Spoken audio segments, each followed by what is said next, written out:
Hello दोस्तों, मेरे channel में आप लोगों का बहुत बहुत स्वागत है। आप लोग परियों की कहानी सुनिए। बहुत समय पहले की बात है। एक छोटा सा गांव था, हरियाली से घिरा, फूलों की खुशबू से महकता और पंछियों की चहचहाहट से गूंजता। इस गांव का नाम था आमपुर। आमपुर अपने खास आमों के लिए दूर दूर तक प्रसिद्ध था। यहाँ के आम इतने मीठे और रस भरे होते थे कि एक बार जो खा ले वो कभी भूल न पाए। गांव के किनारे एक बहुत पुराना और विशाल आम का पेड़ था, जिसे लोग जादुई आम का पेड़ कहते थे।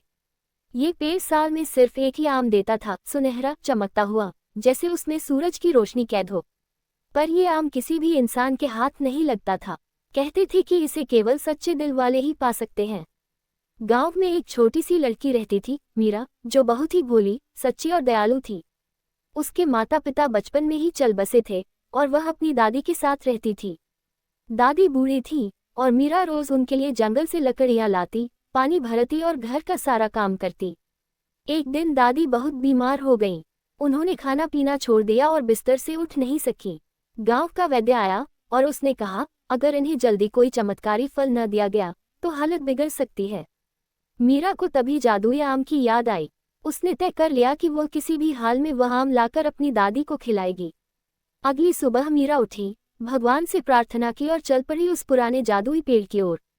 सूरज की किरणें जैसे ही पेड़ पर पड़ी, पेड़ की टहनियां खुद ब खुद हिलने लगी और सुनहरे आम की हल्की सी झलक दिखाई दी। जैसे ही मीरा आम की ओर बढ़ी, एक चमचमाती रोशनी के साथ सामने आई जादुई आम की परी। वह नीले आकाश जैसी पोशाक में थी, बालों में फूलों का मुकुट और हाथों में चांदी की छड़ी। रुको बच्ची, परी ने मुस्कुराते हुए कहा, हर कोई यह आम नहीं पा सकता। पहले तुम्हें 3 परीक्षाओं से गुजरना होगा। अगर तुम सच्चे दिल की हो तो आम तुम्हारा होगा। मीरा ने बिना डरे सिर हिलाया, मैं तैयार हूँ। पहली परीक्षा, स्वार्थ बनाम परोपकार। परी ने उसे एक रास्ता दिखाया जहाँ एक भूखा बच्चा बैठा था। परी बोली, तुम्हारे पास केवल एक रोटी है और तुम्हें दिन भर कुछ खाने को नहीं मिलेगा। क्या तुम ये रोटी इस बच्चे को दोगी? मीरा ने बिना एक पल गनवाए रोटी बच्चे को दे दी और बोली, अगर यह भूखा है तो मेरी भूख उससे बड़ी नहीं। परी मुस्कुराई और उसकी छड़ी से एक चमक निकली, मीरा पास हो गई। दूसरी परीक्षा, भय बनाम साहस। अब परी उसे एक अंधेरी गुफा में ले गई। वहां सांपों की फुफकार थी, चमगादड़ उड़ रहे थे और रास्ता नजर नहीं आ रहा था। परी बोली, अगर तुम इस गुफा के पार निकल सको तो तुम्हारा दिल निडर है। मीरा कांप रही थी, लेकिन उसने दादी की मुस्कुराहट याद की और धीरे धीरे कांपते पैरों से गुफा में उतर गई। कुछ देर बाद एक उजाले की किरण दिखी और वह सफलतापूर्वक बाहर निकल आई। बहुत अच्छा, परी ने कहा, तुम डर से नहीं, प्रेम से चलती हो। तीसरी परीक्षा, लालच बनाम सच्चाई। अब परी ने 3 आम उसके सामने रखे, तीनों सुनहरे, एक जैसे। उसने कहा, इनमें से केवल एक आम जादुई है जो तुम्हारी दादी को ठीक कर सकता है।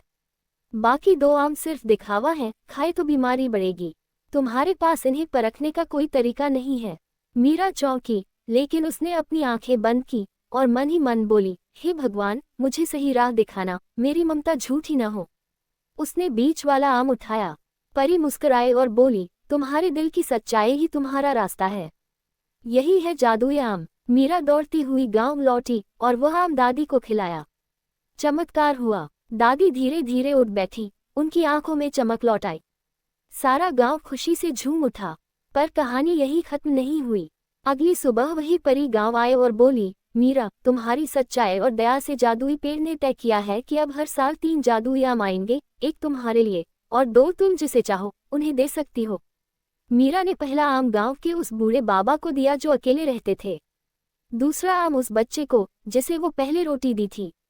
और तीसरा आम उसने खुद नहीं खाया, वो अपनी दादी को फिर से दे दिया और बोली, आपके बिना मेरा कोई स्वाद नहीं। परी की आंखें भर आईं।